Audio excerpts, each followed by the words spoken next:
connaissez la routine du quotidien métro, boulot, dodo ? Eh bien, très peu pour moi. Et donc le week-end, je m'évade. Direction la Haute-Marne, à Joinville, pour un week-end de découverte autour de la truffe dans un pays appelé le Valage.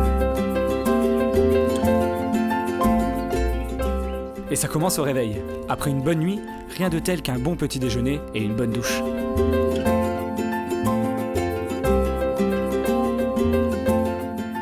Puis je prends mes affaires, direction la forêt.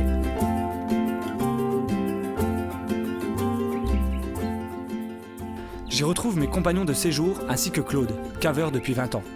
Ce chercheur de truffes va nous faire découvrir sa passion pendant toute la matinée. Et comme toujours, il est accompagné de son chien truffier, Eska. Eska, viens là. Hé, mon chien, Eska. Allez, chien, tu cherches encore ? Allez. Donc là, on est dans un bon terrain, normalement, hein, avec un gros taillis de charme essentiellement, et puis des arbres de futaie, des chênes, des hêtres. Tout ça, c'est des arbres qui sont bien porteurs de truffes, bien truffiers.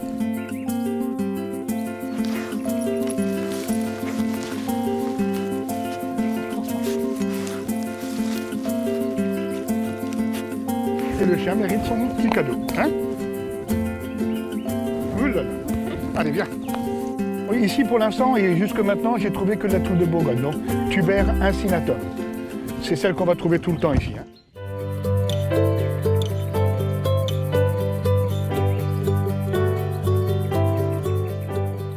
C'est les truffes de Bourgogne, toutes les deux, mais il y en a une qui est un peu pâle, l'autre qui a une belle couleur chocolat, c'est ce qu'on aime dans la truffe. Hein. Elles sentent pareil, faites le test, hein, vous pouvez au parfum, vous ne trouverez pas de différence, je pense pas. Effectivement, pas de différence, mais un point commun, ça sent bon, l'odeur de la truffe, à la fois surprenant et envoûtant. Et Eska ne s'y trompe pas. D'ailleurs, Claude, comment fait-on pour dresser un chien truffier ? Le chien, quand il est jeune, on lui fait chercher des truffes, et puis on lui manifeste notre contentement en le flattant, en le caressant, et surtout en lui donnant une friandise. Ça peut être un morceau de gruyère, ça peut être une croquette, ça peut être un morceau de viande. Et le chien, il fait la liaison entre je trouve une truffe, mon maître est content et il me récompense. Donc pourvu que ça dure. Tous les gens qui viennent voir un chien travailler comme aujourd'hui en forêt, ils aiment ça. Alors je ne dis pas qu'ils le referaient tous les dimanches, mais au moins la première fois, c'est une découverte vraiment merveilleuse. Oui, Claude, merveilleuse. Comme la récolte de ce matin. 300 grammes de truffes qui n'attendent qu'une seule chose, être dégustées. Et pour la dégustation, nous nous retrouvons chez notre hôte, Maria. Première étape, nettoyer les truffes et tout le monde s'y met. Le principe essentiel de cette truffe, c'est qu'il ne faut pas la chauffer trop fort. Et donc c'est la différence avec la truffe du Périgord, c'est que c'est une truffe qui ne supporte pas d'être chauffée. Sinon elle perd son parfum, donc il va falloir qu'on trouve des recettes où on va l'incorporer au dernier moment.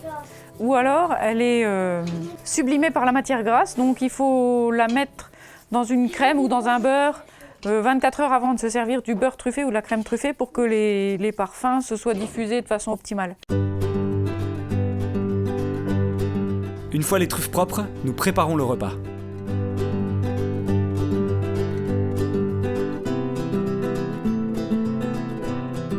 Je suis en train de préparer une petite brouillade d'œufs aux truffes. Donc je fais ma brouillade là pour l'instant et au dernier moment j'ajouterai une bonne cuillère de crème avec de la truffe râpée. Personnellement, je n'avais jamais préparé de brouillade, mais grâce au conseil de Maria, je pourrais facilement le refaire chez moi.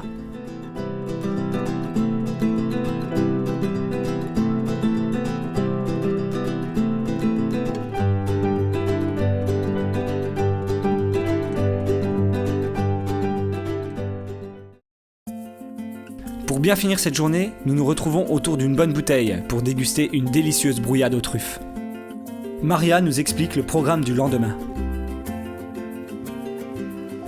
Promenade autour de la ville, découverte du patrimoine et des paysages avoisinants.